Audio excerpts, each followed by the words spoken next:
Okay po.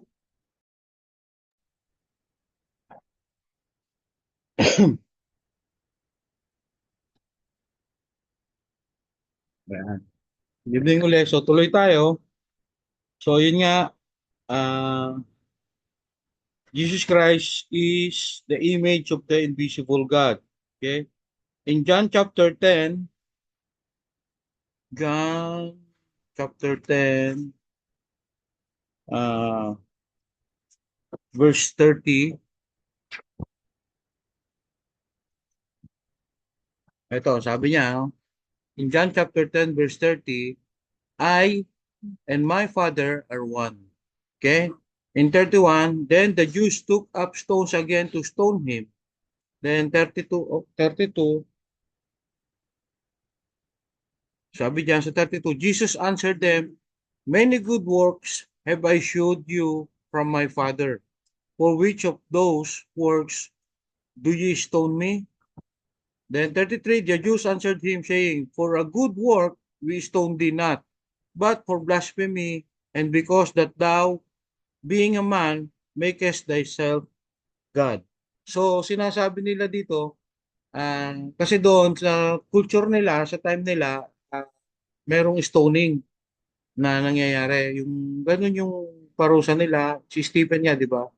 Si Paul. So sila yung mga tao na ah, for blasphemy daw is ina-accuse nila ng blasphemy, pinapatay nila through stoning. Okay? So, pero dito sabi niya, sabi ng mga Jew, for a good work we stone thee not. Kasi wala naman siyang ginagawa masama, all good work. Ngayon, pero nung sinasabi daw niya na siya is, nung siya ay, ah, sinasabi niya na siya ay Diyos or I and my Father are one, yun ang kinagagalit ng mga Jew. Hindi nila matanggap na si Jesus Christ is saying na siya ay Diyos. Okay? But nakita naman ng marami yung mga miracles niya, yung mga ginagawa niya, ah, yung panggagamot niya, at saka yung kanyang mga teachings. But then, hindi pa rin sila maniwala. Okay? So, normal naman yun. Sinabi naman talaga yun na hindi lahat maniniwala. Okay? But then, we are very blessed kasi um, tayo, naniwala tayo na si Jesus Christ is Lord. He came here para i-save tayo, para i-redeem tayo sa ating mga kasalanan, which we cannot hindi naman natin magagawa ang i-save ang sarili natin, no? Only through Jesus Christ, yung faith natin kay Jesus Christ. So, we are so blessed kasi uh, tayo ay kasama doon sa mga taong naniniwala sa Kanya. Okay? And sabi nga, di ba, siya nga lang yung way, siya lang yung truth, siya lang yung life, at siya lang yung daan para makarating tayo sa heaven. Okay? So, in John chapter 14 verse 9, ang sabi diyan, chapter 14 verse 9, Jesus said unto him, have I been so long with you? Yung kanina binasa natin yung kay Philip. So, sabi niya, he that had seen me had seen the Father. Okay? And then in chapter 17 verse 11 ng John, chapter 17 verse 11 ng John, ang sabi diyan, and now I am no more in the world, but these are in the world, and I come to thee. Holy Father, keep through thine own name those whom thou hast given me, that they may be one as we are. So itong chapter 17 ng John, for background, ito yung Lord's Prayer. Okay? Yung naririnig nyo na laging ang Lord's Prayer na yung Our Father thou art in heaven, hallowed be thy name, ano yun eh, hindi yun yung Lord's Prayer. Yun yung disciples prayer. Itinuro yun ni Jesus Christ sa kanyang mga disciple para guide nila na kung paano mag-pray. So yun ay disciples prayer. Ngayon, ang Lord's Prayer is John chapter 17. Yung buong chapter na yon, yun yung prayer ni Jesus Christ ng Lord's Prayer. Okay? So dito sa verse 11, ipinagpe-pray niya yung kanyang mga disciples. Yung tayo, yung kanyang mga followers niya. Sabi niya, "And now I am no more in the world." So wala na siya sa world daw nung dito kasi mag na siya, "But these are in the world." So itong kanyang mga disciples at tayo mga believers niya, we are still here in the world. "And I come to thee, Holy Father," sabi niya, punta na siya sa heaven. "Keep through thine own name those whom thou hast given me." So yung mga tao na ibinigay mo sa akin, sabi ni Jesus Christ sa kanyang Ama, yung mga tao na naniniwala sa akin, they give them that they may be one as we are. So sabi niya, maging uh, tuloy nga na, sa verse 12, "No, while I was with them in the world, I kept them in thy name." So sabi niya, itong mga disciples na to, when I'm here, I kept them in thy name. Sabi niya sa Father, yun yung prayer niya sa Father. Okay? "Those that thou gavest me." So ikaw ang nagbigay sa kanila, sa akin, and I kept. "And none of them is lost." So wala nang lost, but the son of perdition. So yung son of perdition, si Lucifer. "That the scripture might be fulfilled." So Jesus Christ is praying to the Father dito sa Lord's Prayer na ito, pinag-pray niya yung kanyang mga disciples. Okay? So, ikip mo itong mga to, sabi niya sa God the Father. Okay? And then, in verse 21, "That they all may be one, as thou, Father, art in me, and I in thee, that they also may be one of us, that the world may believe that thou hast sent me." Okay? So, yun I in me, I in thee, thou in me. So, ikaw sa akin, ako sa iyo, at sila, mga believers ko, be one in us. So, kasama natin sila. At sila yung magpapaliwanag sa mundo na ikaw ang nagpadala sa akin dito sa earth. That they will be, the world may believe that thou hast sent me. Okay? So, ang linaw na si Jesus Christ, pinag-pray niya yung mga disciples niya, saka yung mga believers niya na sila yung magpapatunay sa buong mundo na ako, si Jesus Christ, is your Son na pinadala mo rito to give glory to you and to save them. Okay? So, yan ang nagpapatunay, yung mga verses na yan. Okay? So, while Jesus was on earth, at least on 6 occasions, Jesus was addressed as Lord. This word is applicable only to God. Okay? "Thomas said unto him, My Lord and my God." Okay? That is in John chapter 20, verse 28. So, Jesus Christ was equal with God. So, yun yung mga patunay na si Jesus Christ is fully God. Okay? So, may question ba kayo? Question? May question? Pag may mga question kayo, pwede niyong i-message si Jerlyn, and then sagutin natin, no? Ating ihahanap natin ng sagot yan from the scripture, from the Bible. Okay? So, malinaw ba? Malinaw? Ah? Yes po. Okay. Yes. Sige. So, yun na. Nakita natin si Jesus Christ, yung mga names niya, tapos yung Jesus Christ as fully man, and then as fully God.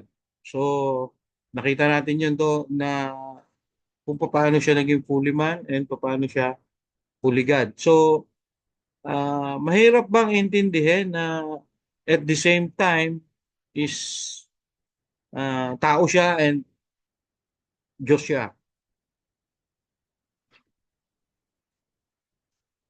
He can do that because He is God. Okay? Meron kasing mga bagay na hindi natin maintindihan. Ah, kasi yung ano natin hanggang dito lang eh. Kumbaga may limit yung knowledge natin, yung ano natin hanggang dito lang, understanding. But God is infinite eh. Meron siyang mga plans, may mga bagay na hindi natin kayang kayang intindihin, but then yung wisdom na binibigyan ng Panginoon, yung faith natin sa Kanya, is yun yung magpapa ano sa atin na magpatuloy ng paniniwala sa Kanya. Anyway, there is a promise na pag nakarating ka na ng heaven, lahat ng questions mo is ma-answer. Okay? And so, tuloy-tuloy tayo. Pag-aaralan man natin si Jesus Christ during yung life niya dito sa earth. Okay? Nung siya ay nabubuhay. So, ang nag-record niyan ay yung apat na no, si John, si Matthew, si Mark, at saka si Luke. So, yun yung first four books ng New Testament. Yun yung four Gospels. Okay? Si Matthew at si John, disciple niya yan. Kasama niya yan sa kanyang ministry. Okay? Si Matthew at si John. Si Matthew isang tax collector. Si John naman is a fisherman. Okay? And then, they followed him around for 3 years. Nakita niya what he did and heard what he said. At isinulat nila and wrote down their observations of this extraordinary man. Okay? Si Mark naman wrote his story from eyewitness accounts of a man called Simon Peter. So si Peter naman is a disciple din ni Jesus Christ. So doon nag-base si Mark sa pagsusulat ng kanyang gospel. Because si Peter is Jesus Christ's close friend and disciple. Okay? And then si Luke naman isang doktor, isa siyang physician. So he wrote his account after a very careful study and thorough research. Alam naman natin mga physician, no? Mga doktor. Okay? The writings of these four men are called the Gospels and are part of the New Testament. New Testament, yung second half ng Bible. Okay?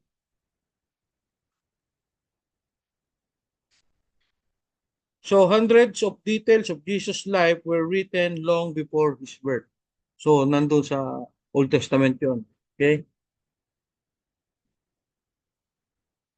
So there is another source. Writers of the Old Testament. Yung first part of the Bible, who lived 400 to over 1,200 years before the birth of Jesus Christ, also wrote about him. So yung Old Testament, lahat ng nakasulat doon is pointing to Jesus Christ. Sinulat nila yon about, everything there is about Jesus Christ. Okay?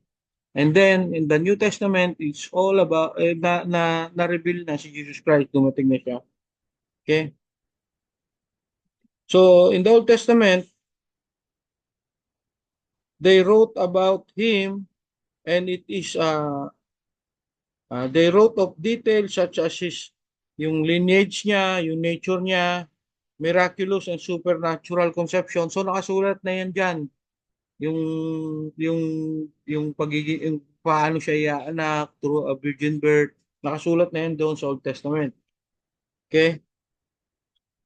And the things he would say and do. So yung mga sasabihin niya, mangyayari, how his friends would let him down, how he would suffer a painful death, yung sa Isaiah 53, makikita niyo rin doon. And the strangest of all, that he would come back to life after being dead. So na-prophesy din yan sa Old Testament na pagka siya ay namatay, siya ay mabubuhay uli. So everything written about Jesus Christ by these men called prophets nung Old Testament came true to the last detail. So sa Old Testament from Genesis hanggang kay Malakay, okay? And then at the beginning of the New Testament, yung kay Matthew, Mark, Luke, and John, Okay, so in-specify nila doon si John the Baptist. So si John the Baptist, siya yung last prophet. Okay? Ang prophet kasi, just for para malinaw sa atin, sila yung spokesperson ng Diyos nung Old Testament time, nung wala pa si Jesus Christ. So sila yung nagko-convey ng message ng Panginoon Diyos sa mga tao. So yun yung mga prophets, yung sina Moses, sila Isaiah, sila Samuel. So yan yung mga prophets nung una, sila Malakay. Yung mga makikita nyo naman yung mga names sa Old Testament, yun mga prophets yun. Jeremiah, si Daniel. So sila yung nagbibigay ng message ng Panginoon Diyos sa mga tao. Yun yung mga prophets. And the last prophet is hindi si Muhammad ng Muslim. Ha? Ang last prophet is si John the Baptist. Okay, siya yung kahuli-hulihang prophet na kasi ngayon wala nang prophet because Jesus Christ already came. After John the Baptist, pinakilala niya si Jesus Christ, and then nung si Jesus Christ yung nandun na, nag-start na ng ministry niya, nawala na rin si John the Baptist. Okay? Si Jesus Christ na. And then the whole New Testament was written, and this is it. Wala nang uh, uh, tawag dito, wala nang prophet. After John the Baptist, wala na. Yung sina Prophet Muhammad, mga ano yan, ah, wala, hindi na yan totoo. Wala na kasi hindi na, wala nang ano eh. Itong mga apostles, wala na rin yan ngayon. Wala na rin ngayon yan. Ang apostles kasi, sila, yung, yung 12 disciples niya, at saka si Paul, yun yung mga apostol. Ang ibig sabihin ng mga apostol, nakasama mismo ni Jesus Christ dito sa earth. So sila lang yon. Wala nang ibang apostol. Yung mga nag-aalong ngayon, mga apostol ngayon na sinasabi sila yung mga apostol ng Diyos, hindi, wala na yon. Hindi yun totoo. Huwag niyong paniwalaan yun. Kasi ang Bible clearly says na ang prophets ay wala na because Jesus Christ came. And then, yung mga apostles is wala na rin kasi yung mga apostles ay mayroong sila yung mismong nakasama ni Jesus Christ nung nandito siya sa earth. Okay? So ngayon, ang mga ano na lang ngayon is mga disciples. Natitira. Okay? Kagaya natin, mga disciples din tayo. Ang disciple kasi yung, halimbawa, disciple ako ng Panginoon through the church, ganon.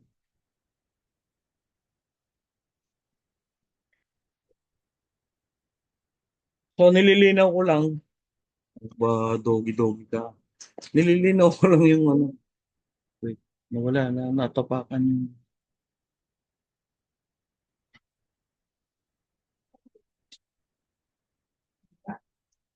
narinig niyo ako? Oo, dinner. Yes, ayan. Po. Okay. Yes po. So, para lang malinaw sa atin, no? Ngayon, kung marami kasing nakakalitong basahin, pag nagbabasa ka ng Bible, may mga nakakalitong mga word doon. So, kailangan siguro dapat malaman din natin kung ano ba yon. Okay? Kagaya ng Pharisees.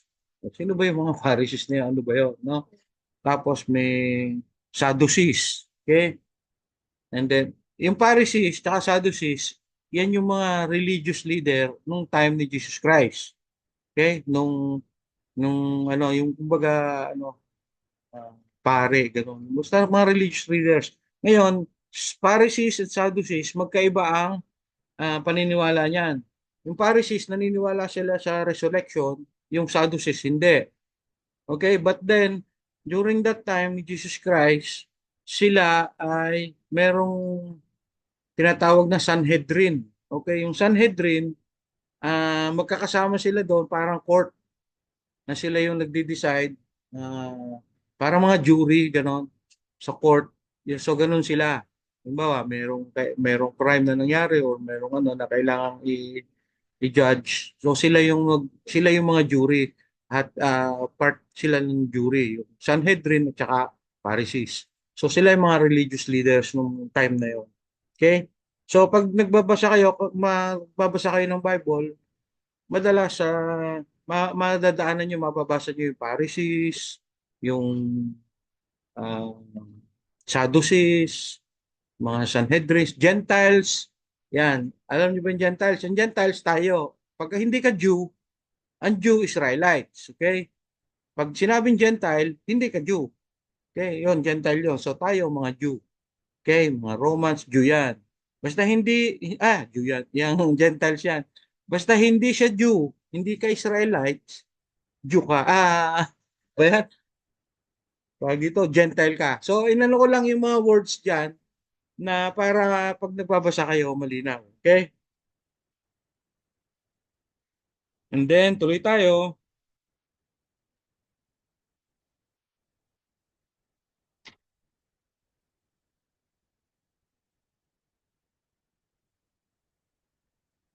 So, yun nga, sa Old Testament, lahat ng sinulat doon is pointing to Jesus Christ. Okay? Through sinulat yan ng mga prophets. So, yung mga biographies ng mga great people are written either during their lifetime or after their death. But only one man's life story was written hundreds of years before he was even born. So kita nyo, kaya kanina yung history, no? His story, yung last week na sinabi natin. Okay? So bago pa lang siya ipanganak, nakasulat na yung kanyang biography. Okay? Unlike yung mga sikat na tao ngayon, yung mga tao na ang biography nila is during their lifetime or ano, di ba, after nang mamatay. Pero si Jesus Christ, before he was even born, hundreds of years, sinusulat na yung buhay niya. So, paano nalaman itong mga ancient people na to, okay, yung mga nagsulat nito, paano siya nakilala ng mga to, no? The secret is, for prophecy did not come in olden times by the will of man, but holy men of God spoke as they were moved by the Holy Spirit. Second Peter chapter 1, verse 21. Ang sabi diyan, for the prophecy came not in old time by the will of man. Hindi ito kayang gawin o isulat ni Isaiah, ni Samuel, ni Daniel, yeah? But because they are holy men of God, that God spake to them as they were moved by the Holy Spirit. Okay? Sila yung mga prophets na pinag-convey ng message ng ating Panginoon. And then they were able to write. Just imagine, no? Sinulat ito, Bible, 1,500 years by 40 different men. And they were walang contradiction. Lahat sila pointing to Jesus Christ. And just imagine yung gap ng taon, tapos just imagine na it was written in three continents. Okay? And tapos ang lalayo ng taon, tapos ano, but iisa ang message. It's all about Jesus Christ. So just imagine no yung ano ng Bible, kung gaano ka ano kung bakit kung paano nangyari yung na wala man lang contradiction na iisa yung tinutukoy nila which hindi naman sila magkakakilala, no? And ang lalaki ng gap ng taon and ang lalayo ng lugar. Okay? So tuloy tayo. The prophets did not think of these things themselves or make them up, but they were inspired by the Holy Spirit to write down these things for the benefit of the people who would read them, so that they would believe in Jesus Christ as the divinely appointed Messiah and Savior of God's people. Uh, Nung kasing Old Testament, nung buhay nila noon, nung wala pa si Jesus Christ, ah they are longing for someone. They are slave sila eh. Nung una, simula pa lang nung umpisa, slave na sila. And then they're looking for someone na magse-save sa kanila. Okay, sa kanilang slavery. Now, may mga prophets na dumating, sila Moses, sinave sila from Egypt, the slavery from Egypt, dinala sila sa Israel, o nga, sa Canaan, hindi pa Israel nun eh. And then, na-establish na yung country, yung nation, and then they're all longing for king, they're longing for a judge, kaya mayroong mga judges, mayroong mga kings na books dito. So, lahat yon nag-e-aim that somebody will come, the Messiah will come. Ang Messiah is the anointed one, yung magsasave sa kanila. Now, every one of them, lahat ng mga Israelites na to, mga Jew na to, they are expecting a king. Isang king ang darating. But then, Jesus Christ was born in a manger. Napaka lowly, napakababa nung nung pinanganak siya, napakababa nung pagkatao niya. No, wala nga tumanggap sa kanila nung mga anak na si Mary. So, pinanganak lang siya sa sabsaban and then uh, as nagkaroon ng nagkaroon ng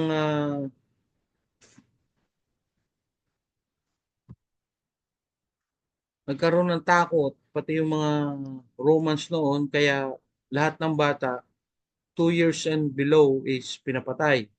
But then since Jesus Christ is God, so tinago siya ni Mary at ni Joseph. Okay? And then as yung naririnig yung yung three kings after yung January 6 na gano'n, di ba? Hindi totoo yun kasi dumating yung yung wise men to worship him. 2 years old na si Jesus Christ nasa bahay. Okay? Hindi siya doon sa manger na yung kung nakikita yung hindi yun gano'n.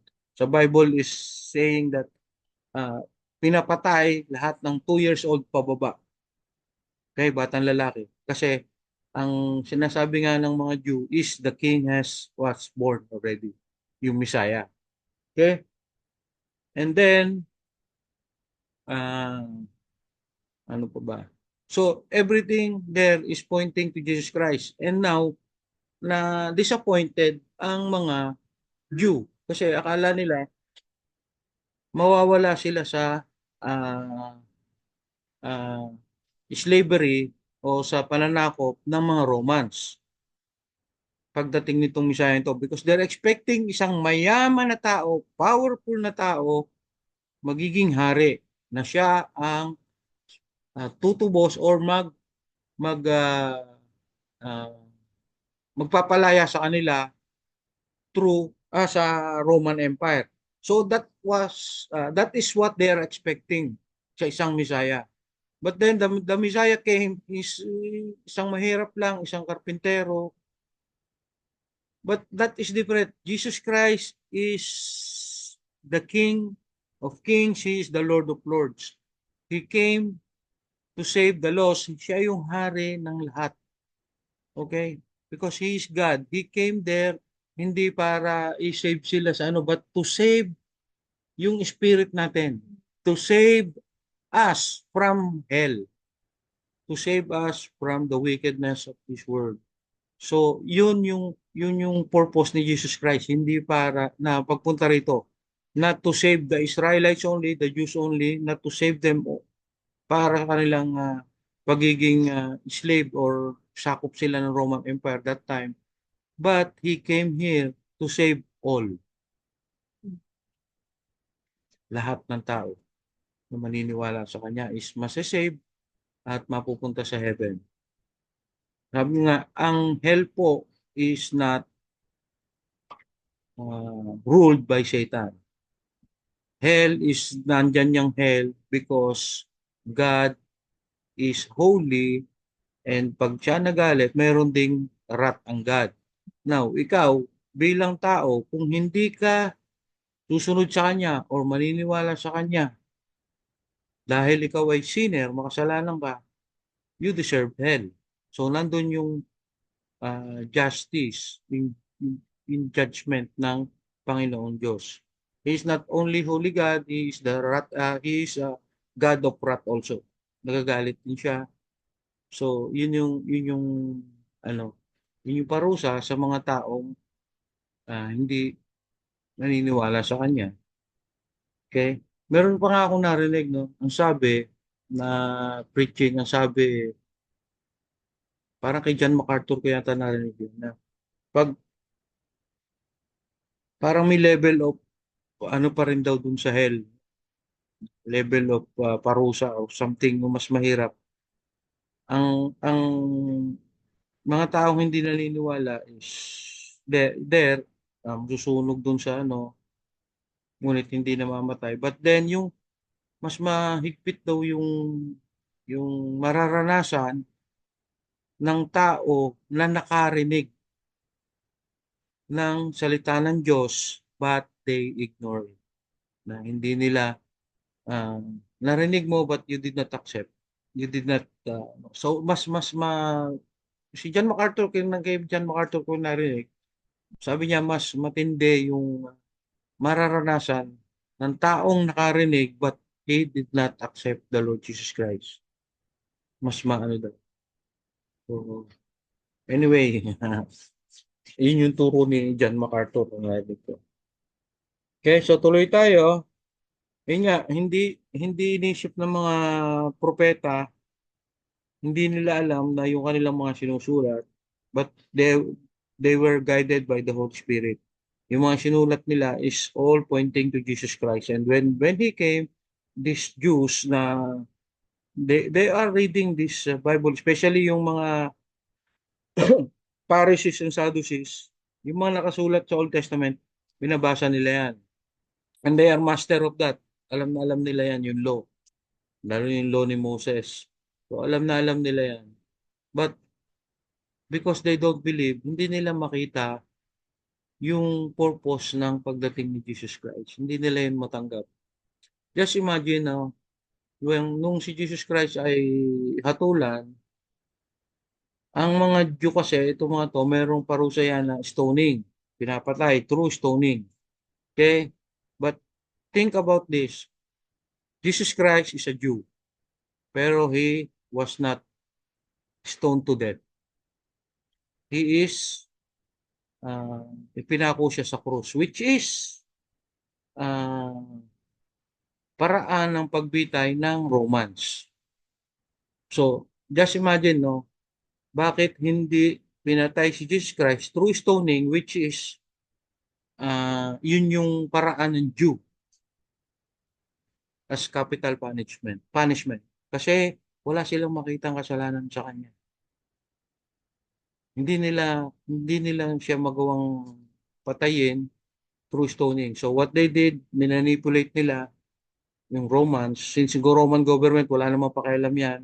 Yung Roman Empire, wala yung pakialam. Kaya anak nila, politics. Wala silang pakialam sa reliyon, sa ano, sa mga paniniwala ng Jew. They don't care.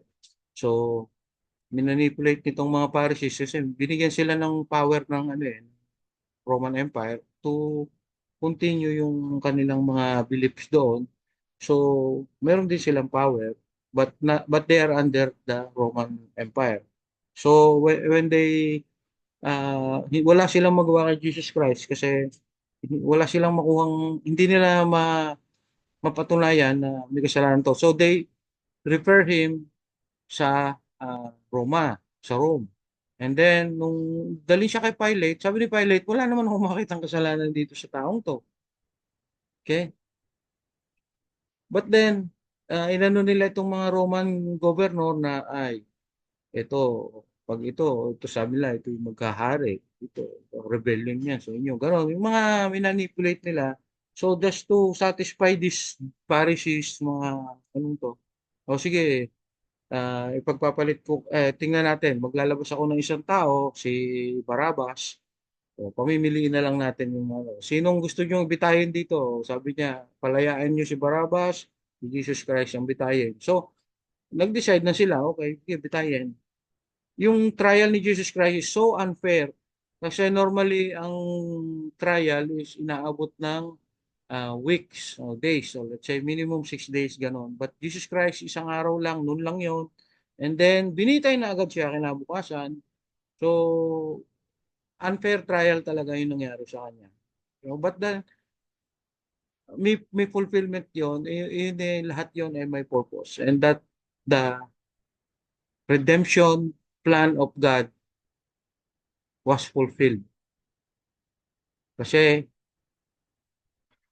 nung unang panahon, ito ha, para lang, binabalik ko lang kayo lagi itong una, tapos hanggang kay Jesus Christ. Kagaya nung yung, ang mga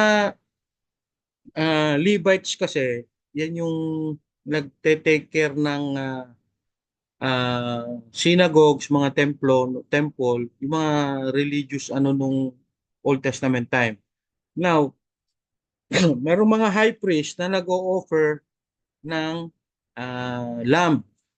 So ito yung lamb na ito, every year nag-aano sila, o-offer sila ng lamb, sacrificial lamb para tubusin ang kasalanan ng mga tao. Okay? So every year 'yan nangyayari. Yung yung high priest may dala-dala yung dadalhin niya dun sa loob ng